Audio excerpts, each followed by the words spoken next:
to be afraid of, or he can say whatever he wants. And we had a discussion. You said that technology has changed very fast during the last 20 years. Maybe retail has not. And I asked Patrik then to give some thoughts about that, and maybe what we can learn about it. And still, during the dinner, as I said before, if you want to talk registration, payments, cost per clicks, and the processes in your online stores, Patrik is obsessed with that subject. He's not working as a consultant, so maybe if he has some free time, just to give you some input on it, take the chance to do that, because that is very special on that. So a big hand for Patrik.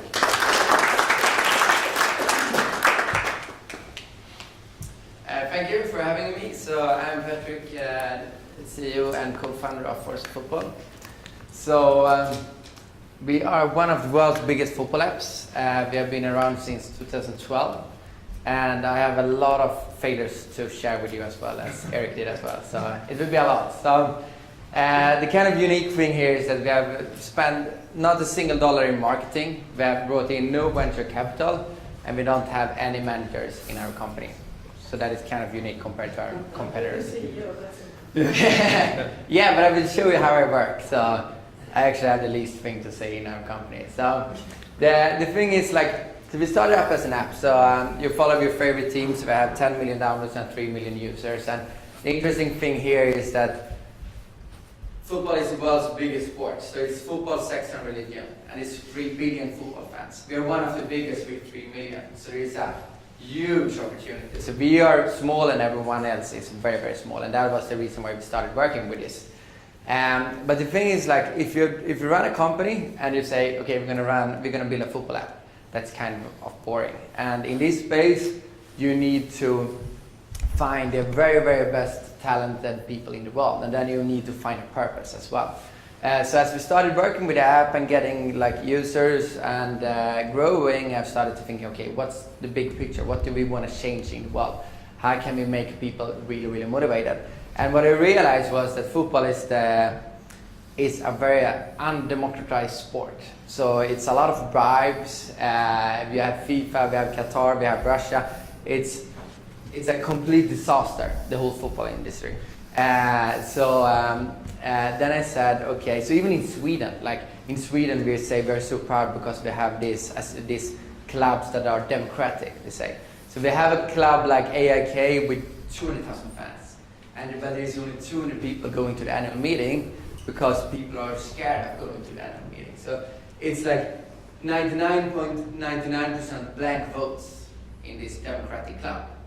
And like no one cares. If it would be a country, we would say that is a dictatorship, but no one cares about it being football. So that is what we want to change. So yeah, it's something wrong with the graphics here. But so the reason why we exist is that we want to democratize football. That is the purpose. That is why we go to work, and that is kind of exciting and it's very long term. So we want to be around for 100 years. And in order to do this, we need to reach 300 million users at least. And in order to reach 300 million users, we need to be 10 times better than our competitors. And what we're doing is that we're trying to gather, so today we cover 96 competitions in the world. And we want to cover every football match in the world. That is how we want to reach 300 million users. We want to increase our coverage from 96 leagues to 50,000 leagues. And that is the kind of instruction I give to my team. Okay, we're gonna cover 50,000 leagues. Now figure out how to do that. So, but what's good with a purpose as well is that you can actually get a lot of airtime in stuff like in TV. So this is me in BBC News, probably the only one in t-shirt in that studio ever, the BBC Business News, talking about our mission. So every year we do a poll to our users and ask them, how is your confidence in FIFA? And it has never been more than 50% that have confidence in FIFA. So, and this pulse gives us a lot of recognition. So this is CNN and The Guardian and like BBC, everywhere they talk about our poll. And even so much, so actually like a FIFA spokesperson had to make a response to the poll we did. So that's quite fun. We're a small company in Gothenburg with 40 people, and we are making FIFA a little bit shaky. And that also makes the people in the organization much more inspired to go to work than just go to work, like go to work, build a football app, or go to work and democratize the world's biggest sport. That's a huge difference. So there's a lot of fun tech companies that inspire us. So we don't try to copy other companies, but we have companies that inspire us. So there's one company that is really cool. It's one of the, most people don't know about them. It's one of the most profitable tech company in the world. They're called Valve. So they have made a lot of super, super popular games. So they have, you can Google this book. It's called The Handbook for New Employees. And they write about their organizational structure, which is basically a fearless adventure in knowing what to do when there's no one there telling you what to do. So they say things like this. So we want innovators, and that means maintaining an environment where they will flourish. That's why Valve is flat. It's our shortened way of saying we don't have any management and nobody reports to anybody else. We do have a founder/president, but even he isn't your manager. This company is yours to steer towards opportunities and away from risk. You have the authority to green light projects and shift products. So they have a completely flat structure. And a funny story, so they control 70% of the PC games distribution in the world. And that makes them very, very profitable. And the reason they do that was because they had this super, super flat structure. So this is one chart showing their like organizational scheme. It's just a lot of dots, like this is how we work. There was one programmer who were really lazy, and he didn't want to go to the store to buy his computer games. He said it's like ridiculous that we need to go to the store to buy the games. So I want to build a platform where I just can download my games instead of going to the store buying them. So he could do that because in that kind of organization he didn't have to ask anyone for help. He could just start building it. So he started building it and he called it Steam. And they released that and realized that there were more gamers in the world that had the same problem. And now they have 70% of the PC distribution in the world because of that lazy programmer and because of that organization. So there was no like CFO, how can we get 70% of the distribution? It was just a lazy programmer solving his own problems, like many other programmers had. So that inspires us a lot in how we run our organization, and I'm going to talk more about that later. So then we started to think about, so how is a normal company run? So the people in charge, this is a pyramid, the people in charge are the people in the top. And so you have the shareholders electing the board meets every second month, and they are supposed to make the most important decisions. And then they tell it to the CEO tell it to the manager, so then to the middle manager, and then the people who do the work execute. And some things are falling behind like in this very, very long process. But my biggest belief is that the person that knows the most about the business are the people here who do the work. So the way we try to do it, is actually revert that pyramid. So we have like the people who do the work, we give them a lot of responsibility, a lot of trust, exactly as Valve does. And then we have like leaders, coaches, who coach those people. And those people they're not making decisions, they're trying to help them make better decisions, basically. That is their role. And then I'm the CEO, I listen to what I do and I tell that to the board. This is what we have done. So I own the majority of the votes in the company, so then I can control it this way, obviously. but it's very fun.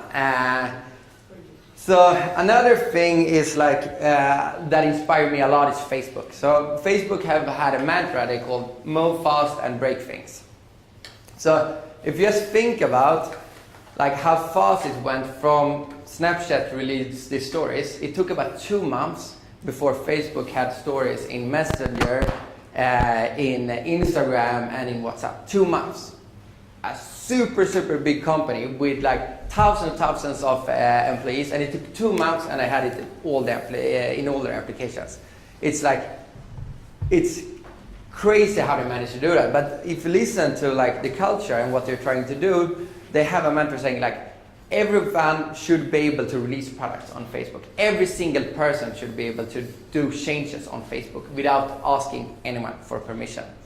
And they also have this mantra they call fail fast. So there was one person who managed to take down the site for 30 minutes. And if you're running Facebook, that is quite a big thing. And what happened to that guy is that he got promoted.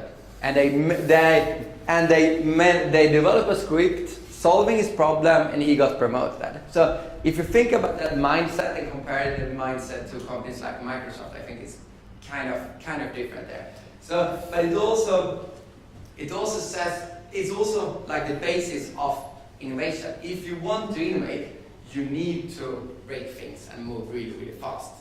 And in order to move really fast, you need to break things. So that is something that inspires as well. So I was invited to a night called Fuck Up Nights, which I think was brilliant, and I really liked that Eric told about his failures as well. So it's kind of a concept where you talk about your fuck ups. And I started doing this presentation, and it was the easiest presentation I've ever made.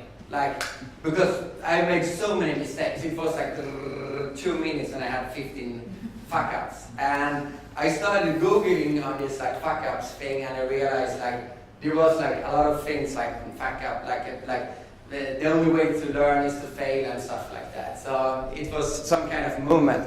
And I realized these learnings or fuck ups I made, I hadn't even told that to my employees. Like there was so many learnings, but I haven't told that to my employees. And I got super angry with myself. So I told my company, okay, of all these fuck ups, it was just some of the fuck ups I made. So I created a wall in our office where I wrote down all my failures and all my learnings. And I asked my employees to do all the thing. Because if you build a culture where people are not scared of making failures, then that is like the true innovation you will receive if you actually manage to build that organization. But most organizations, people fail and they keep it for themselves. And that is the way to hinder innovation. So I'm going to tell you a little bit about all my failures. So the first one was before we started this app. It was in 2010. I did like most other people. I had an idea. And the idea was to create a football site. So at the time, the football market was super fragmented. There was a lot of super small sites writing about football. And my idea was to gather all that was written about football in one place, which is a great idea. But the problem with ideas is that 99.99% of the ideas are great. Like, I'm going to build a search engine that are better than Google. Great idea. Like, I'm going to build a social community that is better than Facebook. Great idea. And anyone can come up with a great idea. It's like the easiest thing in the world to come up with a great idea, but to execute a great idea is the problem. But I did as most people in the world. I had this idea, I'm going to gather all the football articles in one place, and I was so sold on my idea, so I spent 1 year building a site trying to solve that. And the funny thing was that, so a product's essence should solve a problem. That's a good thing. But our product that we spent 1 year building actually didn't solve a problem. It created a problem. So what happened when we released the product was that we had all this information from all sites in the world, but like 99% of the articles was rewrites on the same subject. So it was like all the same articles about the same thing. And that is a really bad product. So, and the learning from that is that in order to figure that out, what would happen, instead of spending 1 year building that product, we could build a prototype in 1 week, learning that the product wouldn't be good enough. But we were so sold on our own idea, and we got so much confidence from everyone else saying, great idea, great idea. So we spent a year building the product. We could so in this technology industry where I am, we do a lot of prototypes. So what we do, the learning we have made now is that when we do want to do a product. So if someone comes to me and say like, okay, I have an app idea, I say, okay, I won't listen to you because I hate ideas. But if you really believe in your idea, build an app and prototype. So you can build a prototype in like 2 days. And then you ask 10 people if they like it. And if 10 out of 10 people like it, then you can build it. But the problem is that most people build it first and then realize people don't want it. But it's super easy to prototype. And then if 10 out of 10 people like it, then ask 100 people. And if 100 out of 100 people like your product, then build the product.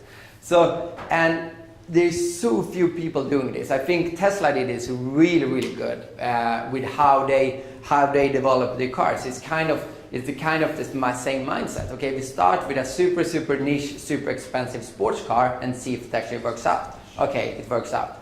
So it's called the minimum viable product. Build the least thing you can do to try out if the idea is viable or not.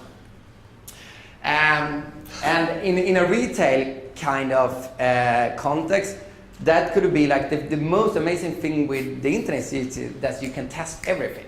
You know, you don't even need to have the products in order to see if they will sell or not. You just create a fake product and put it on the web and see if people click on the buy button. And if they click on the buy button, then you produce the product. So that is the way. That is the way we think about product. We don't build a product, we build a fake product. We give it to people, and then if people like it, then we build it. And that is what everyone in this industry does. Another part is like another failure we did was localization. So when we released our website, we released it in English because we thought that everyone in the world spoke English. So we released it and it was a complete failure. And then I met a guy who told me that I was a big idiot, don't like localizing the product. So when we released the app, 2 years after we had failed with our website. And we released it in 12 languages from the beginning. So all the big languages in the world. So it cost us 1,000 euro to localize the application. And from that day till today, Italy is our biggest market. If we didn't do that localization, we would probably not exist. And it cost us 1,000 euro to do the localization. How could it be so cheap? Because it's super cheap. It's like just a couple of words that needs to be translated. And you have translators all over the world, like learning languages, doing it almost for free. And the funny thing, so when we released our app, like we had it in 12 languages. And like Nike just we have worked with Nike for a very long time. They were super happy because 2 months ago they had their site in Swedish. And their e-commerce site has been there for like 10 years. So it took them 10 years to localize this site in Swedish, and they're proud of it. They're super proud, and the quality is super bad on the translations. You can't even read it, and it will probably take another 10 years until they realize how crap it is. And I think one of the most fun, and one of the reasons for that is because it's a very scrappy organization. So I worked with Nike since we started the company, and I was in Germany meeting one of their bosses there, and I had an idea, and they said like, that is a great idea, but the problem is how to make this idea within Nike, because we have such a scrappy organization. And then he told me a story. I don't know if, I think he told me the story if I read it in the book. No, I think it was a story. So he told me when it was like, so Nike has these silos with like marketing, they have sales, they have brand and stuff like that. So Pete Sampras had got his new tennis shoe. So this was like a history from the founder, Phil Knight, who told the German boss this story. So Pete Sampras got his new tennis boot and it didn't work. So he called Phil Knight and said, the boot I got, it doesn't work, it sucks, I need something new. And he called the head of sales and says, okay, we need a new boot for Pete Sampras. And he says, I can't make that decision because you need to talk to head of marketing first. And then he called head of marketing and said, because I can't sell it before we start market it and stuff like that. He called head of marketing and said, I need a new booth. And he said, no, I can't make that decision. You need to call head of tennis first. And then he called head of tennis, and it was just a look. And his answer to that was like, Nike's organization is scrappy and will always be scrappy. And so I think having an organization that can't move fast is a very, very big risk for any company in the world, especially when we're starting the digitization. Another thing that like a failure we did when we released the first site, it didn't work. And what we did, as many other people do when you fail, is that you say, okay, we just try to improve it a little bit. We try to change the colors, we try and fix that and fix that. So we spent another year rebuilding the site, and that didn't work. And the learning from that is like, and then finally, we were like, okay, we can't do websites, we try something totally else.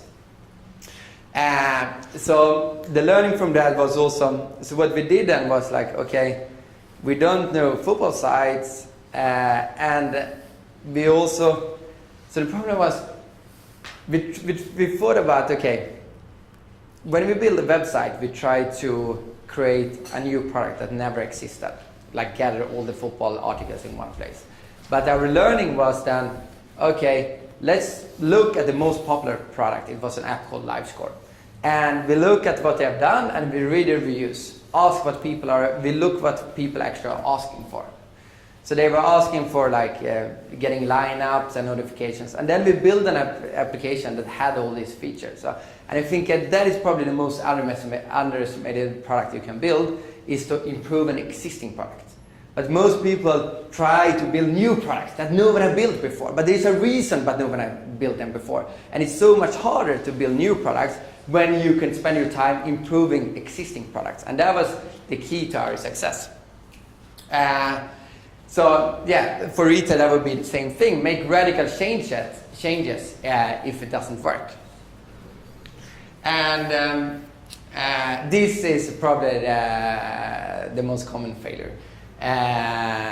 So when we released our application in 2012, we got 300,000 downloads the first month.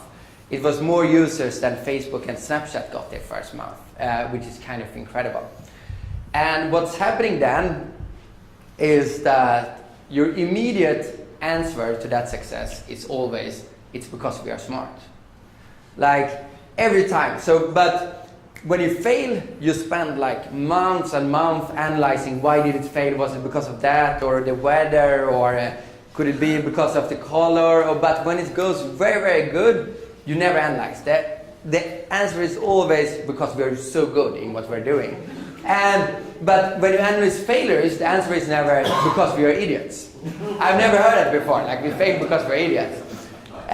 So what happened then, after we got this success, is that we did so many wrong decisions because we had these hybrids, because we thought we were so smart in developing football apps.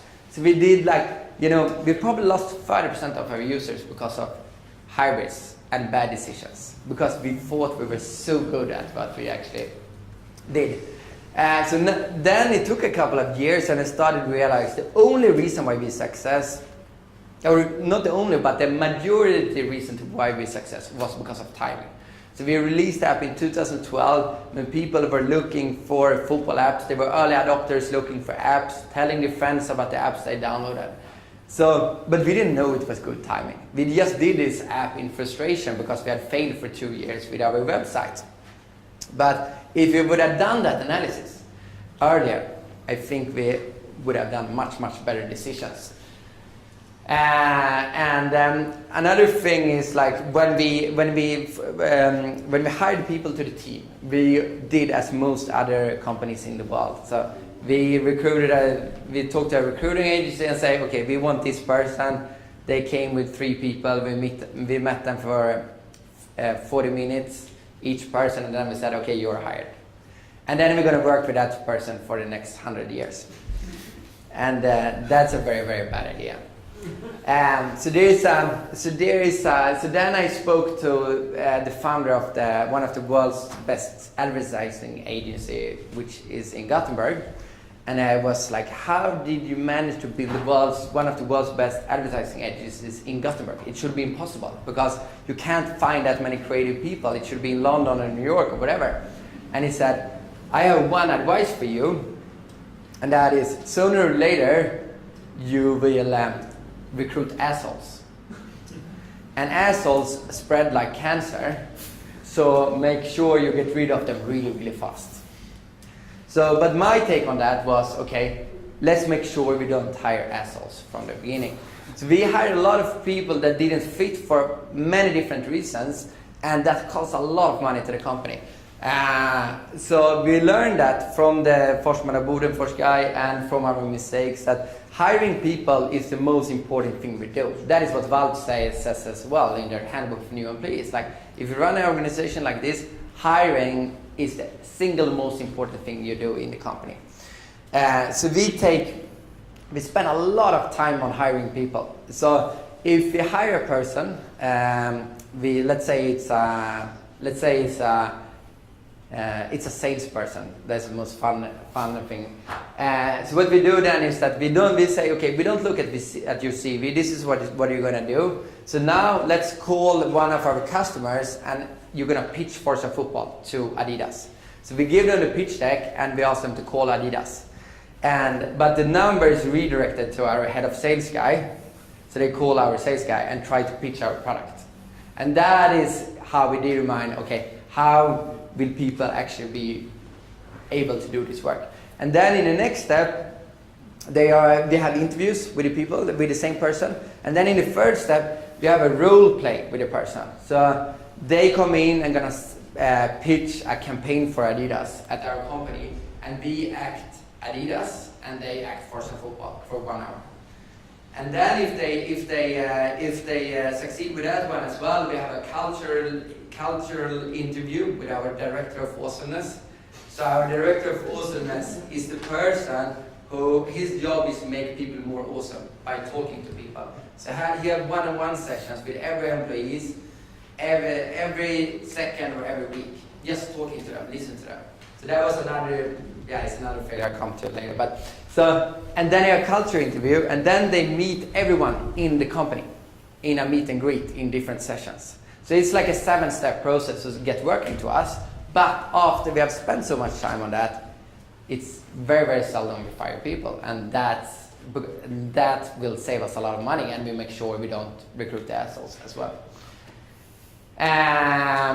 So for retail, I think they have a big challenge, because I don't know that much about retail, but working with Nike, I see there's a lot of hierarchies, there's a lot of silos or processes, and the only thing they talk about is how hard it is to actually do stuff. And in order to innovate, you need to do stuff and break things. Another failure I did in the beginning was that I thought dictatorship would make people motivated. So there's a very good chart. So this chart describes, okay, if alignment is low or high. And the x-axis describes if autonomy is low or high. So in the beginning, when we started the company, I was here. We had a really, really high alignment, but no autonomy. So I actually told people, okay, we're gonna build this, you're gonna go left, and then I'm gonna go right, and then it's gonna look like this. So I was like acting more or less like a dictator. But and it's pretty bad, but it's still not there. We still knew where we wanted to go. But then an employee sent me this book, the Valve handbook I talked about before, and gave me this, and I think it was like a sign of saying, like, it sucks working for you because we don't have anything to say. We are just robots, like under your arms, and it's not fun anymore. So I read this book, I got super inspired, and I did the exact opposite. So we went from like super high autonomy but no alignment. So I told everyone, from now on you do whatever you want, we're gonna work as well.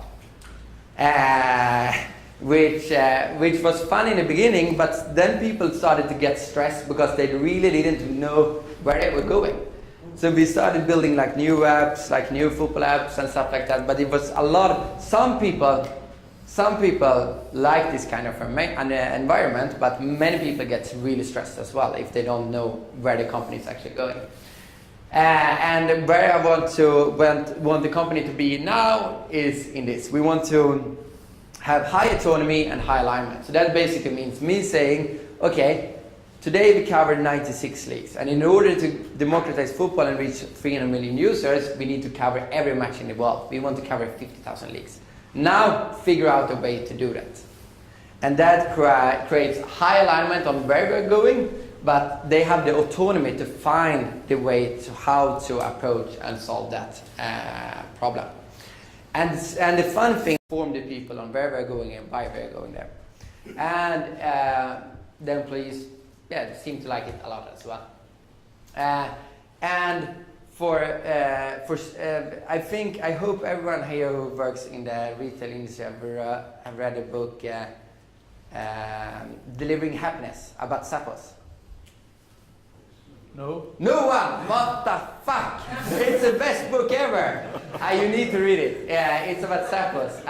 It's like, that is the only thing I know about retail. But Zappos is a really, really cool company. So they wanted to sell shoes on the internet, which is a nightmare. Like, okay, how are we going to sell shoes on the internet? It's really hard, and how we're going to compete? Like, what's going to be like our purpose? And I think most retailers or companies in the world have a really, really hard time finding what they are going to focus on, as Eric told as well. But they said, okay, we're going to be the best show e-commerce in the world with the best support ever. So we're going to deliver happiness. So we're going to have the best support in the world. So they were the people invented like 365-day return shipping, for example. They were first in the world with that. And they said like, working in the customer service is the most important thing in the company. So every person who starts working for us needs to work at least 2 weeks in the customer support. And when we have high demand, like Christmas and stuff like that, we will never take in extra people to fulfill that demand. We will move everyone in the company into the support desk. Even the CEO gonna sit there and answer questions.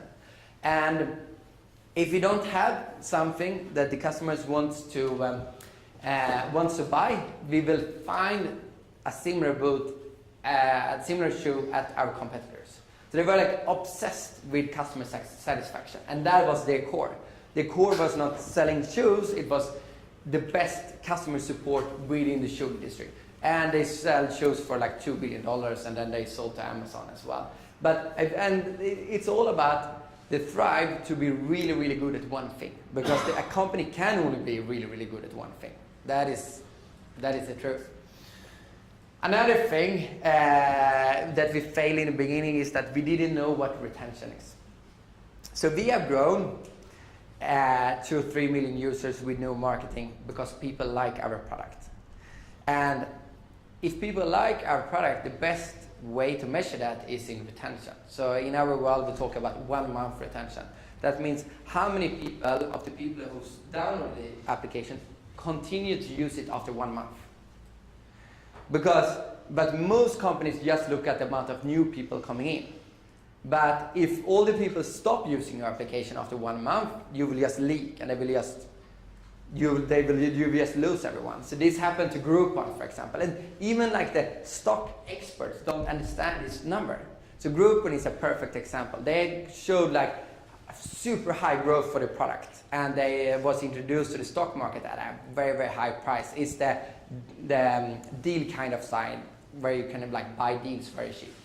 And people were just looking at the monthly active user. It was growing like this. But what they didn't see was that they lost, like the people that they brought in never came back, because the experience for the retailers was really bad and the customer experience was really bad. Because when they wanted to buy their deals, they were not there, and the retailers just got people who wanted really cheap stuff. And then they have that did marketing to all the people, so they couldn't reach any more people, and the stock price like went down from like $100 to $1, because people realized, okay, people don't like the product. They get people to try it out, but they don't stay. And in the beginning, when we developed our product, we didn't even know what our retention was. Like it took us 3 years to even start measuring this number. How many people keep using the application? Which is the most important number for growth. It's not marketing, it's how many people you get in, continue to use it. And I know I'm completely sure we have done so many mistakes because we didn't even track this number. Because if you don't know this number, you can fuck up your product in 1 month, and all the new people will just not keep using your product. And that is like, I think what Eric told about as well, like customer experience. Like track retention, not placed order, because only placed orders would then be like a result of your marketing. But does your customer really, really like your product? That is the key question, not the amount of dollars you actually sold the products for.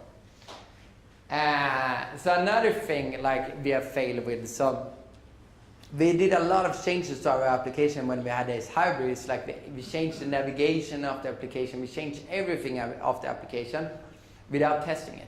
So the magical thing with building apps or building websites or wherever is that you can A/B test everything. So now when we release a new feature, we give it to 10% of the users and we look at how does that affect our retention. Does it go down or does it increase, or is it the same? But the thing is that most people don't do this. Most people just release a new site and then they realize it sucks, but then it's too late.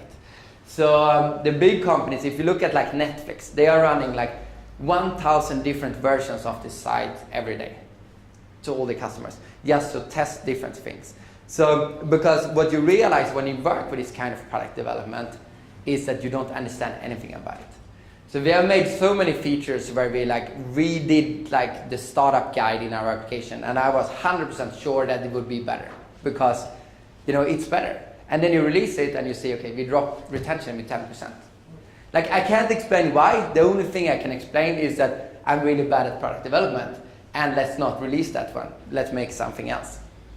And the thing is like, I think this is like something that retailers can do a lot of more, like when we look at like A/B testing and stuff. How well would like A/B testing like look in the brick and mortar store? Like that would be like having 1,000 pop-up stores at the same time with different brands, different assortment, and just see what works, what doesn't work, what works here, and then learn. It's all about learning very, very, very fast.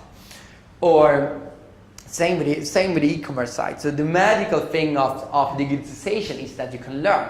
We have talked about learning things in like a lot in the store and what people like and don't like, but it's 10 times more easy to learn that on the internet, what people don't like, and like selling clothes that doesn't exist. If I would run H&M, I would probably start like 200 fake brands every week and see what worked out.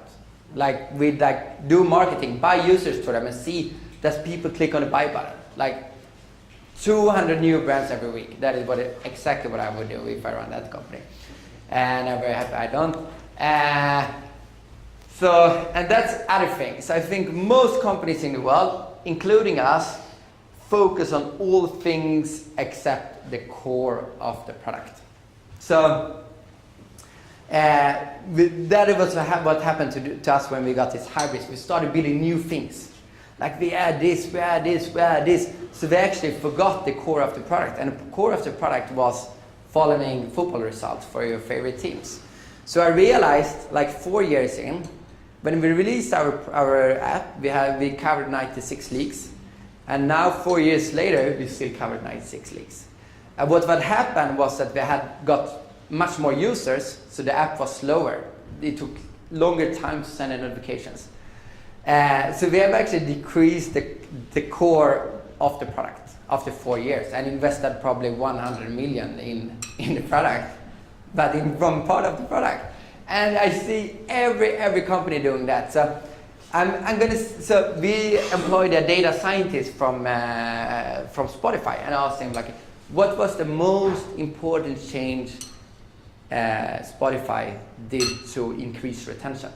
And I thought it would be something like some fancy new feature they have built.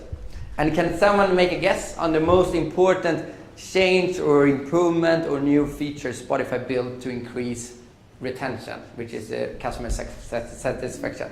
No one have ever answered this question correctly, ever. So, Faster site. Ease of use. what? A faster site. Quite close. Ease of use. No. It's the play button that you can get the sound from. What? It's the play button you can click and get the sound directly downloading or directly playing the songs, clicking on the play around the album. It's quite very close. Offline button. No, not A offline. bigger play button. What? A bigger play button. It's easy. Very, very close. Not a bigger play button. What they improved was the time it took from the person pressed the play button until it started playing the music. Yeah. So like decrease the latency after you click the play button. And if you think about it, what is the core of Spotify? It's listening to music and pressing the play button. You can't measure you can't explain that. A person would never explain that. Or a product developer would ever never explain that. We need to get it faster because then we will increase the retention. But it's the core of the product, and that was the most important improvement they did. And I think the best company in the world that focus on the core of the product is Google. So if you look at the Google search engine, that product have looked exactly the same for the past 20 years. And the only thing they're focused on is the speed of the results and the order of the results that show up. And they have market domination.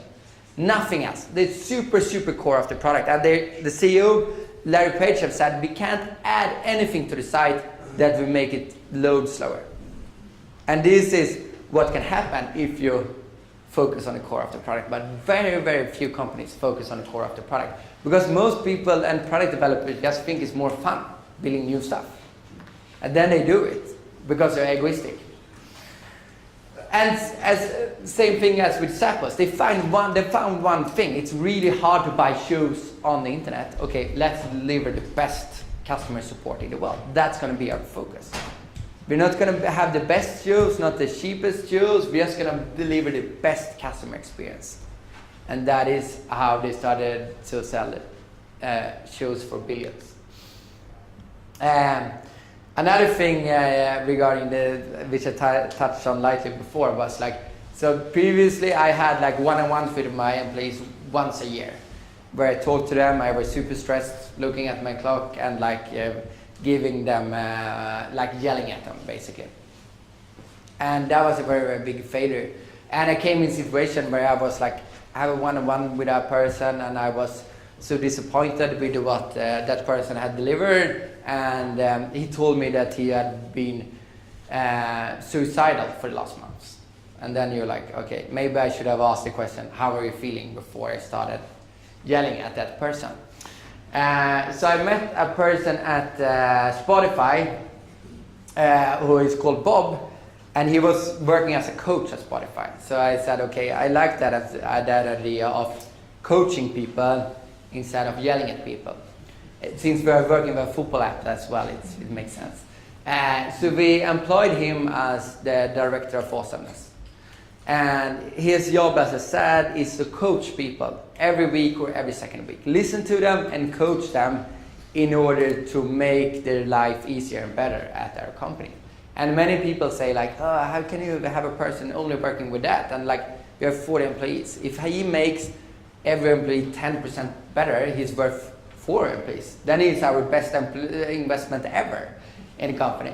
So investing people, taking care of your team is a very, very important learning for me as well. And as well, we have touched on it briefly, but the most important and valuable asset in the retail business, if you are offline or a brick and mortar store, should be the people in the store. And they should be the people making the decisions, according to me. And if you create an environment where they feel important, you will also attract the best salespeople. So it makes sense as well. So that was another learning. And that was all the fuck ups I have done so far. Many more to come.